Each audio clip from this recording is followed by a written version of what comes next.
Blind communication world YouTube channel को subscribe करें। यकीन दहानी के लिए नोटिफिकेशन को ऑन करें ताकि हमारी हर लेटेस्ट वीडियो की इत्तला आपको बजरिया नोटिफिकेशन मिलती रहे।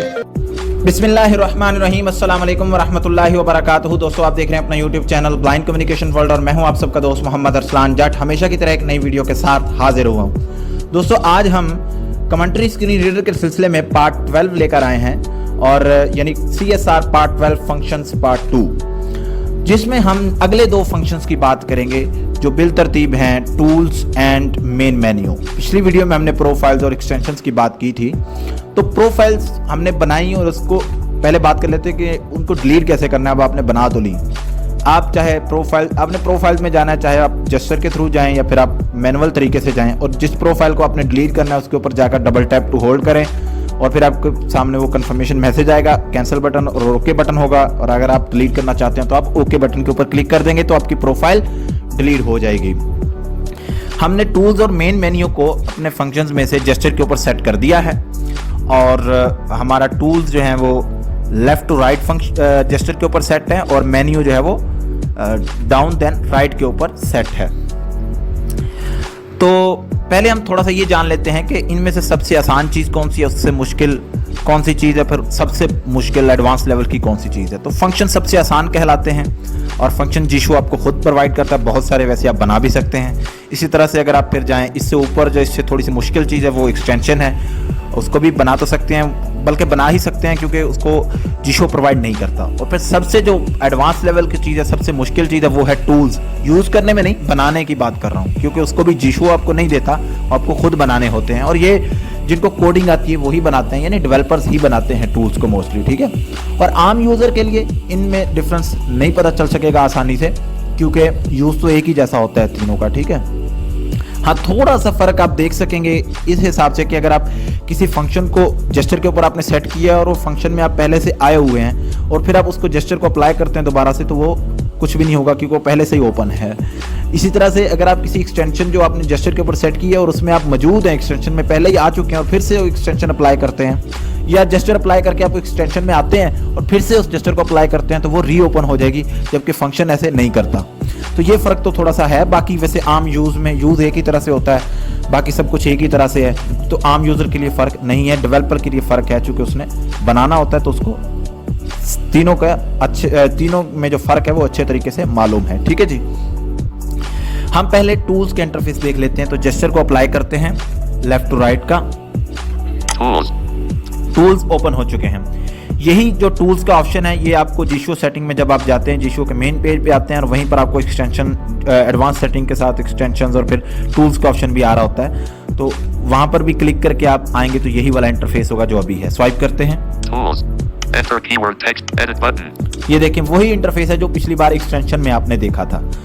तो एक्सटेंशन में थोड़ा सा फर्क ये था कि जब आप जेस्चर अप्लाई करते थे, एक्सटेंशन में आते थे, तो फिर वहाँ पर जो बहुत सारी एक्सटेंशन थी वो आ जाती थी, उनमें से किसी के ऊपर भी आप क्लिक करते थे वो एक्सटेंशन अपना काम करती थी। यहाँ पर भी ऐसा ही होगा, जितने भी टूल्स आपके पास होंगे आप उसके ऊपर जेस्चर अप्लाई करेंगे, टूल्स आएंगे, उनमें से किसी भी टूल के ऊपर आप क्लिक करेंगे तो अपना काम करेगा। लेकिन अब एक्सटेंशन को तो यहीं से मैनेज कर सकते थे, लेकिन टूल को आप यहाँ से एक्सटेंशन को यहाँ से मैनेज नहीं कर सकते थे। आप मैनेज बटन के ऊपर आप क्लिक करते थे, फिर आपको मेन एक्सटेंशन का जो ऑप्शन है जीशो सेटिंग के अंदर, आपको वो उसमें ले जाता था, फिर आप मैनेज कर पाते थे। लेकिन टूल का जो चीज़ है ये आप इसको यहाँ से भी मैनेज कर सकेंगे। इसका वही इंटरफेस है जो जीशो की सेटिंग के अंदर मेन पेज के अंदर टूल्स का ऑप्शन है। तो वही चीज़ आपको यहाँ पे भी टूल्स के अंदर भी मिल जाती है।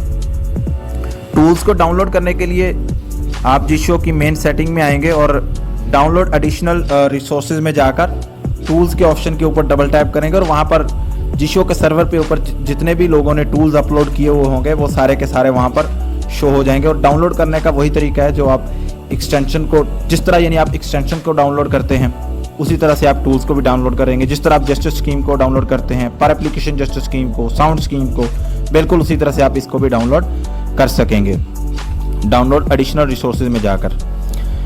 और जेस्चर स्कीम और पर एप्लीकेशन जेस्चर स्कीम के भी अलग अलग से वहाँ पर ऑप्शन हैं, उनको भी आप डाउनलोड कर सकते हैं। साउंड स्कीम का तो आपको मैंने बताया ही था। जेस्चर स्कीम और पर एप्लीकेशन जेस्चर स्कीम का दोबारा से इसलिए बताया कि शायद मैंने पहले ना बताया हो, मुझे जहन में नहीं था। लेकिन इनको डाउनलोड करने का फ़ायदा नहीं होता, क्योंकि ज़रा डाउनलोड करेंगे फिर आप इनको चेक करेंगे किस ऑप्शन के ऊपर कौन सी चीज़ है, फिर आप उसका यूज़ करेंगे। तो इससे बेहतर है कि आप उसको खुद बना लें, और जिसको हम पिछली वीडियो में डिस्कस भी कर चुके हैं कि इसको हमने कैसे बनाना है। तो अगर आपके पास टूल्स डाउनलोड आपने कर लिए होंगे और आपके पास डाउनलोडेड है, तो आप यहाँ पर आएंगे तो टूल्स शो हो रहे होंगे। आप किसी भी टूल के ऊपर डबल टैप टू होल्ड करेंगे तो वही add to home screen, delete, send, share, rename, edit के ऑप्शंस आपको मिलते हैं, और यानी वही इंटरफेस जो एक्सटेंशन के लिए था। अगर आप किसी जेस्चर के ऊपर किसी एक टूल को रखना चाहते हैं तो फिर आप क्या करेंगे, फिर आप जेस्चर में जाएंगे, जिस जेस्चर पर रखना चाहते हैं उसके ऊपर क्लिक करेंगे, और फिर आप वहाँ पर जहाँ पर ऑप्शन आ रहा था प्लूजन, कस्टम वॉइस कमांड्स, और वहीं पर आपको टूल्स का ऑप्शन भी मिल जाता है। आप उसके ऊपर क्लिक करेंगे तो वहाँ पर जितने भी टूल्स होंगे वो शो हो जाएंगे। जिस भी टूल के ऊपर आप क्लिक करेंगे तो वो आपके जेस्चर के ऊपर सेट हो जाएगा। तो ये भी आपने देख लिया। और अब इनको इंपोर्ट कैसे करना है, अगर आपको कोई टूल सेंड करता है तो इसका तरीका भी वही है, जैसे साउंड स्कीम को या एक्सटेंशन को आपने इंपोर्ट करना है, उसी तरह से आपने करना है कि जीशो की सेटिंग में जाना है और एडवांस सेटिंग में जाना है, और फिर आपने रिसोर्स मैनेजर में जाना है, और फिर आपने स्कैन फॉर रिसोर्सेज में जाके उसको इंपोर्ट कर लेना है। और इसी तरह से इनका इकट्ठा इनको डिलीट करना है सिलेक्ट करके, या फिर इनका बैकअप बनाना है, तो वो तरीका वही है, एडवांस सेटिंग में जाएंगे, जीशो सेटिंग में जाकर, और फिर वहाँ पर आप रिसोर्स मैनेजर में जाएंगे, फिर टूल्स में जाएंगे, और वहाँ पर आप इनके साथ वही काम कर सकेंगे जिस तरह से आप एक्सटेंशन के साथ कर सकते हैं या फिर साउंड स्कीम के साथ कर सकते हैं। तो ये चीज़ भी आपको क्लियर हो चुकी है, उम्मीद है। तो अब हम टूल्स वाले ऑप्शन को बैक करते हैं। Advanced settings. Telegram. अब यहाँ पर हम मेन मेन्यू का जो जेस्चर है वो अप्लाई करते हैं, और मेन मेन्यू को एक बार देख लेते हैं। View Main menu. Main menu हमारे सामने ओपन हो चुका है। स्वाइप तो नहीं करेंगे, ड्रैग करेंगे फिंगर को, यानी घसीट करनी, ऊपर से नीचे लाएंगे पहले। List browsing main menu. यहाँ पर हमने फिंगर रखा स्क्रीन की ऊपर वाली साइड पे थोड़ा सा नीचे, यहाँ पर इसने हेडिंग दी मेन मेन्यू, फिर हमने थोड़ा सा फिंगर को नीचे लाए। List browsing. लिस्ट ब्राउजिंग, ये पहली लाइन है लिस्ट ब्राउजिंग की, इस लाइन में लिस्ट ब्राउजिंग है। Granular browsing mode. फिर नीचे लाए तो ये वाला ऑप्शन मिला, Read the whole screen. फिर नीचे लाए तो ये वाला, Voice assistant. फिर नीचे लाए तो वॉइस असिस्टेंट। यानी एक लाइन में एक एक ऑप्शन है ना, इस चीज को अपने ध्यान में रखना है कि एक लाइन में एक ऑप्शन है, ठीक है। अब हम Voice assistant. यहीं से जीशो सेटिंग में जाएंगे। Voice extensions. Visual settings. Advanced settings. जीशो सेटिंग में हम आ चुके हैं। अब हमने चूंकि मैंने आपको बताया था कि जब हम फंक्शंस को फुली कवर कर लेंगे, यानी जिस दिन हमारे फंक्शंस का ये सिलसिला ख़त्म होगा तो हम जीशो को तकरीबन काफ़ी हद तक कवर कर लेंगे। तो यानी फंक्शंस के अंदर ही हम जीशो को बहुत हद तक कवर कर लेंगे, इसलिए आपने ध्यान से आने वाली वीडियोस को भी देखना है। तो आज हम मेन मेन्यू को सिर्फ इतना ही नहीं देखना था, अब हमने देखना है कि मेन मेन्यू को कस्टमाइज कैसे करना है, इसमें चेंजेस कैसे करनी है। मतलब ये जो ऑप्शन तरतीब से, इनकी तरतीब कैसे चेंज करनी है, या इनकी जगह पे किसी और को कैसे लाना है, इनको हटाना है, या सिर्फ इनमें से किसी एक चीज़ को डिलीट ही करना है, या फिर इनमें और चीज़ों को इनको भी रखना है और चीज़ों को शामिल कैसे करना है, ये भी हम सीखेंगे। और इसी के साथ साथ और भी कौन सा मेन्यू हमें मिल जाता है जिसको हम कस्टमाइज कर सकते हैं, वो भी हम देखेंगे। दो तरह के और भी मेन्यूज हमें मिलते हैं। हम जीशो सेटिंग में आ चुके हैं, अब हम एडवांस सेटिंग में जाएंगे। Notification readings extensions. Advanced settings. Advance setting में आने के बाद आप मेन्यू कस्टमाइजेशन में जाएंगे, जो आपको नीचे स्वाइप करते हुए आप आ सकते हैं, वैसे ये नीचे है। Power managed menu customization. Menu customization. इसके ऊपर मैंने डबल टैप किया तो हमारे सामने मेन्यू कस्टमाइजेशन का ऑप्शन ओपन हो चुके हैं। अब आपने थोड़ा सा ध्यान रखना है, स्वाइप करते हैं। Menu customization. Use the multi-dash column menu checkbox unchecked. आप इसके ऊपर चेक लगाएंगे तो मल्टी कॉलम जो मेन्यू है वो एक्टिव हो जाएगा। वो क्या है वो अभी आपको मैं बताता हूँ। Customize the main menu. Customize the main menu, आप यहाँ पर क्लिक करेंगे। कस्टमाइज का मतलब है कि इसके अंदर आप कुछ चेंजेस करना चाहते हैं तो वो आप कर सकते हैं, यानी जो अभी हम मेन्यू देख कर आए हैं उसमें कैसे चेंज करना है आप, या उसके अंदर जो भी चेंज करना है तो फिर आप यहाँ पर क्लिक करेंगे। आगे स्वाइप करते हैं। Customize the multi-dash column menu. Customize the multi column menu, आप इसके ऊपर क्लिक करेंगे तो वो जो मल्टी कॉलम मेन्यू होगा उसके अंदर जो भी आपने चेंज करना होगा आप कर सकेंगे। Use the floating menu checkbox checked. Use the floating menu checkbox not check, आप इसके ऊपर चेक लगाएंगे तो फ्लोटिंग मेन्यू जो है वो एक्टिव हो जाएगा। फ्लोटिंग मेन्यू है क्या, वो भी अभी डिस्कस करेंगे, यानी ये एक और चीज है। Floating menu. फ्लोटिंग मेन्यू के ऊपर आप डबल टैप करेंगे तो फिर फ्लोटिंग मेन्यू के अंदर जो भी आपने चेंजेस करनी होगी फिर आप कर सकेंगे। तो पहले तो हम ये जान लेते हैं कि मल्टी कॉलम मेन्यू क्या है। Menu customization. Use the multi-dash column menu checkbox unchecked. अगर इसके ऊपर चेक लगाएंगे तो मल्टी कॉलम मेन्यू एक्टिव हो जाएगा और ये आपको जब आप मेन मेन्यू के जेस्चर अप्लाई करेंगे तो वहीं पर दिखेगा, यानी ये उसकी जगह लेता है। और इसके अंदर भी काफ़ी सारी चीज़ें हैं। तो अगर आप मेन मेन्यू क्योंकि उसके अंदर एक लाइन के अंदर एक चीज़ थी ना, जब आप इसको एक्टिव कर लेंगे तो फिर एक लाइन के अंदर 4 चीज़ें आएंगी। अभी तो ऐसा था ना कि आप फिंगर को ऊपर से नीचे ला रहे थे तो एक एक चीज़ आपके सामने आ रही थी। फिर आपको अगर आप फिंगर को ड्रैग करके चीज़ों को देखना होगा ना, फिर आपको ये करना होगा कि फिंगर को नीचे नहीं लाना, बल्कि पहले फिंगर को स्क्रीन की लेफ्ट साइड पे रखना है और वहां से फिर अपने फिंगर को थोड़ा थोड़ा ड्रैग करना है राइट साइड पे, स्क्रीन की राइट साइड पे दाईं जानिब लेके जाना है एक ही लाइन में रहते हुए। तो एक लाइन के अंदर 4 ऑप्शन आ जाएंगे। जहां पहले आपने 4 लाइनों में 4 ऑप्शन देखे, अब आप 4 लाइनों में 16 ऑप्शन देखेंगे, क्योंकि आप एक लाइन में 4 ऑप्शन आ जाएंगे। ये उसी तरह से होंगे जिस तरह से कॉलम्स इसीलिए कहलाते हैं ना, एक लाइन के अंदर एक से ज्यादा डिब्बे हैं तो वो कॉलम की शक्ल इख्तियार कर लेते हैं, उनको कॉलम कहते हैं। जिस तरह आप 27 लाइनर जो फ्रेम है वो यूज करते हैं ब्रेल में, ब्रेल लिखने के लिए, यानी पेज लगाते हैं फ्रेम के अंदर और फिर एक लाइन के अंदर बहुत सारे खाने होते हैं ना, आप फिर हर खाने के अंदर अलग अलग लिखते हैं। तो वो जो खाने हैं वो बेसिकली कॉलम हैं एक लाइन के, ठीक है। वो तो खैर काफ़ी सारे कॉलम होते हैं, लेकिन इस यहाँ पर एक लाइन के अंदर 4 ऑप्शंस आपको मिलते हैं। तो मल्टी कॉलम मेन्यू को तो हम एक्टिव नहीं करेंगे फिलहाल, हमारा वैसे ही कस्टमाइज मेन मेन्यू ठीक है, मेन मेन्यू ठीक है। उसी को कस्टमाइज अगर करना है ना, किसी इन तीनों में से किसी भी मेन्यू के अंदर जो भी चेंजेस करनी है उसका तरीका एक ही है चेंज करने का, ठीक है। वो हम अभी देख लेते हैं। Customize the main menu. Customize the multi-dash column menu. Customize the multi column menu, हम इसको कस्टमाइज करते हैं और तरीका मैंने जैसे बताया कि तीनों के अंदर एक ही इस्तेमाल होगा, तो एक के अंदर ही हम देखेंगे, बाकी तो आपको पता चल ही जाएगा। फिर इसके ऊपर डबल टैप करते हैं, Customize the multi-dash column menu. Customize the multi-dash column menu. फिर स्वाइप करते हैं, Add button. Add button. आप अगर जो जिस भी मेन्यू में है और उसमें आप कुछ भी चेंज करना है, उसके अंदर जितने भी ऑप्शंस हैं यानी वो पहले से अब वो भी रखना चाहते हैं और कुछ चीज़ों को भी आप इसमें शामिल करना चाहते हैं, तो आप ऐड बटन के ऊपर डबल टैप करेंगे। Select a function. Select a function का ऑप्शन आपको मिलेगा जैसे ही आप ऐड के ऊपर क्लिक करेंगे। तो यहाँ पर थोड़ा सा आपने ध्यान ये रखना है, स्वाइप करते हैं, Select a function. No command. No command, ये वही वाले ऑप्शन है जब आप किसी जेस्चर के ऊपर क्लिक करते हैं जेस्चर चेंज करने के लिए, तो पहले आते हैं ना no command, Plugins. Plugins, Custom voice commands. Custom voice commands, Tools. Tools, Application. Application.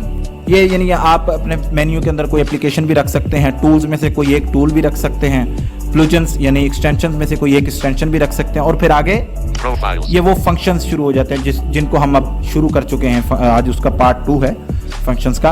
तो वही वाले फंक्शन शुरू हो गए हैं, profiles, extension, tools, main menu, फिर आगे और बहुत सारे फंक्शन है, वही तरतीब है। तो आप कोई फंक्शन में से रखना चाहते हैं तो उसके ऊपर भी आप क्लिक करेंगे तो ये आपके मेन्यू के अंदर ऐड हो जाएंगे। तो फिलहाल हम कोई ऐड तो नहीं करेंगे, बैक करते हैं। Default button.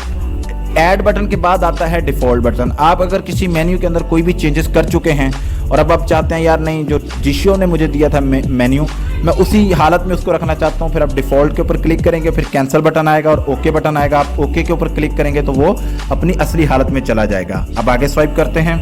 Functions menu.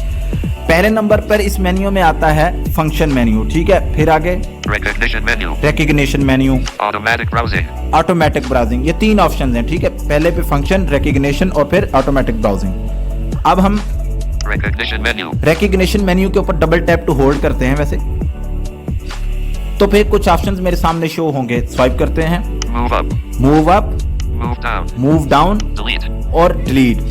अगर मैं इस फंक्शन को रखना ही नहीं चाहता, बस हटाना चाहता हूँ और कुछ ऐड भी नहीं करना चाहता, सिर्फ डिलीट करना चाहता हूँ, तो मैं डिलीट के ऊपर क्लिक करूंगा, कैंसिल बटन और ओके बटन आएगा, ओके के ऊपर क्लिक करूंगा तो ये चीज मेन्यू के अंदर से डिलीट हो जाएगी। Move down. अब अगर अब मूव डाउन पे क्लिक करूंगा ना, तो किसी भी फंक्शन पर रहते हुए, अभी मैं दूसरे वाले फंक्शन पे था ना, रिकग्निशन मेन्यू वाले पे, ये दूसरे नंबर पे था, इसके ऊपर मैंने डबल टैप टू होल्ड किया। अब मैं मूव डाउन पे क्लिक करूंगा तो वो जो तीसरे नंबर पर ऑटोमेटिक ब्राउजिंग था ये उसकी जगह पे चला जाएगा और ऑटोमेटिक ब्राउजिंग जो है वो दूसरे नंबर पे आ जाएगी, क्योंकि हमने इसको डाउन किया है तो वो डाउन वाला अप पे आ जाएगा और ये डाउन पे चला जाएगा। और इसी तरह से Move up. मूव अप है, अगर मैं मूव अप करूंगा तो पहले नंबर पे फंक्शन मेन्यू था, दूसरे नंबर पे रिकग्निशन मेन्यू था। अब रिकग्निशन के ऊपर मैंने चूंकि डबल टैप टू होल्ड किया, मूव अप करूंगा तो ये ऊपर चला जाएगा पहले नंबर पे और फंक्शन मेन्यू दूसरे नंबर पर आ जाएगा। तो इस तरह से आप मतलब किसी भी ऑप्शन की पोजीशन चेंज कर सकते हैं। अगर आप Customize the multi-dash column menu. अगर आप चाहते हैं कि किसी फंक्शन के ऊपर ये मिसाल के तौर पे Automatic reading mode. Automatic browsing. Recognition menu.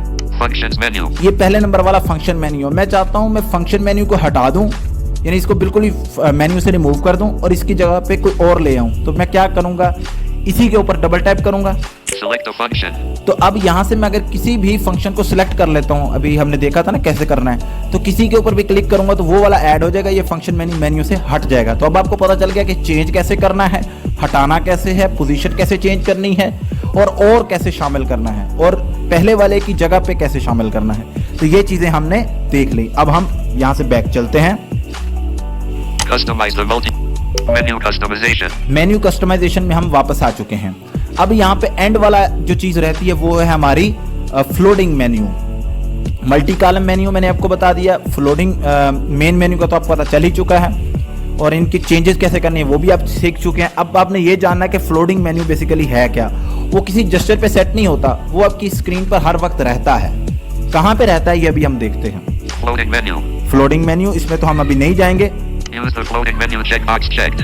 Use the floating menu checkbox, Checkbox unchecked. Checkbox uncheck है। मैं इसको चेक करता हूँ अब दोबारा से, मैंने पहले चेक था वैसे अनचेक किया, दोबारा चेक कर लेते हैं इसे। Checkbox checked. तो अब हमने इसे यूज करने के लिए एक्टिव कर दिया, यानी हम इसे यूज कर रहे हैं, हमने ओके कर दिया, सिलेक्ट कर लिया है। अब ये मिलेगा आपको कहाँ पे, बैक चलते हैं होम स्क्रीन पे। वैसे Menu. Advanced. होम स्क्रीन पे अब हम आ चुके हैं। तो अब हमने ये देखना है कि ये मेन्यू हमें मिलता कहाँ पे है। ये मेन्यू ना आपकी होम स्क्रीन में या कहीं पे भी आप हो तो ये ऊपर मिलता है, जहाँ पे वो ऊपर नोटिफिकेशन नहीं आ रहे होते। यहाँ पे ये देखें, Battery 85%. ये ऊपर बैटरी टाइमिंग और फिर लेफ्ट साइड पे स्वाइप करेंगे तो सिग्नल्स और बाकी नोटिफिकेशंस और टाइम, ये सारी चीजें आ रही होती हैं। ठीक है, अगर हम G2O settings. Weather. Double main menu. Internet speed meter. Main menu. Arizona main menu. Arizona screen recorder notification. WhatsApp business notification. Arizona screen recorder notification : ये ऊपर नोटिफिकेशन दिखा रहा है ना, और नोटिफिकेशन के साथ ही बिल्कुल नीचे, यहाँ पे नीचे डिस्प्ले शुरू होता है ना, आपकी होम स्क्रीन की चीजें शुरू होती हैं, या कहीं पर भी आप मौजूद हैं, यूट्यूब में, व्हाट्सएप पे, कहीं पे मौजूद है, वहाँ या वो नीचे वो वाली चीजें शुरू होंगी जो आपने ओपन की हुई हैं। इनके और नोटिफिकेशन के दरमियान में बिल्कुल एक छोटी सी लाइन में ये सारी चीजें लगी हुई हैं जो फ्लोटिंग मेन्यू की हैं। ये हर जगह पे ही रहेगा आपके पास। ठीक है, G2O settings. ये देखें मैंने वो जहाँ पे हमारा वो सेल्फी कैमरा होता है ना, उसके ऊपर उससे बिल्कुल उसके साथ ही नीचे नोटिफिकेशन के और होम स्क्रीन नोटिफिकेशन के और बाकी डिस्प्ले के दरमियान में बिल्कुल मैंने फिंगर रखी तो ऊपर वो मुझे जीशू सेटिंग के ऑप्शन के ऊपर उसने फोकस करवाया। मैं इसी तरह से अब राइट साइड पे फिंगर को ड्रैग करूंगा तो enable logging, Gesture scheme description. Gesture scheme description, ये ऊपर लाइन एक लगी हुई है, उसमें ये सारी तरतीब से पड़ी हुई हैं चीजें, ये ऊपर नीचे नहीं है, लाइन में है। ठीक है, लेफ्ट टू राइट लाइन लगी हुई है इनकी। ये इस तरह से अगर इन सब चीज़ों को आप यहाँ से हटाना चाहते हैं, सिर्फ इसका फ्लोटिंग मेनू का ऑप्शन रहे, बस ये चीज़ें बाकी हिडन हो जाएं, तो उसके लिए आप स्वाइप करते हुए आप लेफ्ट साइड के आएंगे स्क्रीन के ऊपर, या फिर आप वैसे ही स्क्रीन की लेफ्ट साइड पर आ जाएं। Main menu. Collapse. ये क्लैप्स का बटन आपको मिलेगा स्क्रीन की। अगर आप इसके अंदर बहुत सारे ऑप्शन हैं तो आपको लेफ्ट साइड पे मिलेगा। अगर इसमें इस फ्लोटिंग मेन्यू में आपने एक ही चीज़ रखी है तो तकरीबन ये स्क्रीन के दरमियान में ऊपर आपको मिलता है। ठीक है, अब इसमें बहुत सारी चीज़ें हैं तो ये क्लैप्स जो है वो आपको स्क्रीन की लेफ्ट साइड पर अपर कॉर्नर में आ गया है। ठीक है, आप इसके ऊपर क्लिक करेंगे तो बाकी चीज़ें हिडन हो गई हैं, लेकिन ये अब Current locate weather. Double tap and drag to move. The weather. Double tap expand.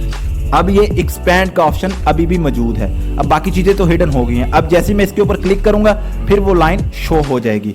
तो इस तरह से आप फ्लोटिंग मेन्यू के अंदर भी आप बहुत सारी चीज़ें रख के इसका यूज़ कर सकते हैं। आपके पास जेस्चर्स में चीज़ें जेस्चर्स कम पड़ गए हैं, आपने बहुत सारी इंपॉर्टेंट चीज़ें रख ली हैं, और मेन मेन्यू में भी आपने मेन चीज़ें रख ली हैं। अब आप चाहते हैं कि यार किसी मेन मेन्यू में भी इजाफी चीज़ें ना आएँ और किसी जेस्चर पे भी मेरे पास जगह नहीं है, तो आप फिर फ्लोटिंग मेन्यू का यूज़ करते हुए भी चीज़ें रख सकते हैं। उम्मीद है कि आज हमने जितनी भी चीज़ें सीखी उसको आपने अच्छे तरीके से समझा होगा। किसी चीज़ की ना समझ आई हो तो आप हमसे रब्ता कर सकते हैं कमेंट बॉक्स में भी, या फिर चैनल के अबाउट में जाकर हमारा व्हाट्सएप ग्रुप भी ज्वाइन कर सकते हैं, टेलीग्राम ग्रुप ज्वाइन कर सकते हैं और टेलीग्राम चैनल भी ज्वाइन कर सकते हैं। अपने दोस्त मोहम्मद अरसलान जट को दीजिए इजाज़त, मिलेंगे किसी नेक्स्ट वीडियो में, तब तक के लिए अल्लाह हाफिज।